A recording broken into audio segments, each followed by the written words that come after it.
કપાસ પરની આયાત ડ્યુટી હટાવવા મુદ્દે હવે ભરૂચ જિલ્લાના ખેડૂતોમાં રોષ જોવા મળી રહ્યો છે, જ્યાં કાપડ ઉદ્યોગની મદદ કરવા ખેડૂતોની માઠી બેસે તે યોગ્ય નથી તેવી વાત ખેડૂતો કરી રહ્યા છે। આયાત ડ્યુટી ઘટી તો સ્થાનિક કપાસના ભાવ નહીં મળે। ભરૂચ જિલ્લા કોંગ્રેસે પણ સરકારના નિર્ણયનો વિરોધ કર્યો છે।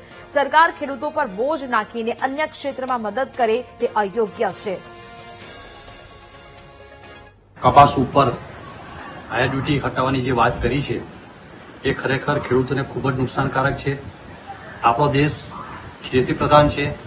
આપણા દેશમાં કપાસનું વાવેતર વધારે પડતું થાય છે। જો આવો નિર્ણય સરકાર કરશે તો ખરેખર ઘણું નુકસાન થશે।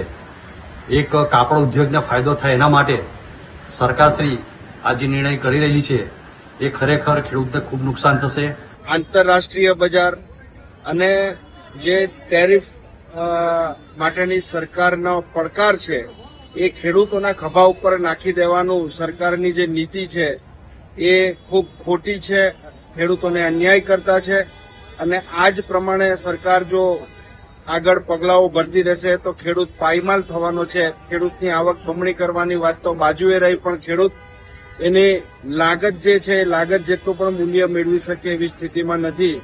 ત્યારે માત્ર કાપડ ઉદ્યોગને મદદ કરવાનો આશય જો સરકારનો હોય તો એના માટે અન્ય વિકલ્પો સરકારે ચકાસવા જોઈએ, શક્યતાઓ એની જોવી જોઈએ। પરંતુ આ પ્રમાણે ખેડૂતોના ખભા ઉપર બોજો નાખવો એ અયોગ્ય છે।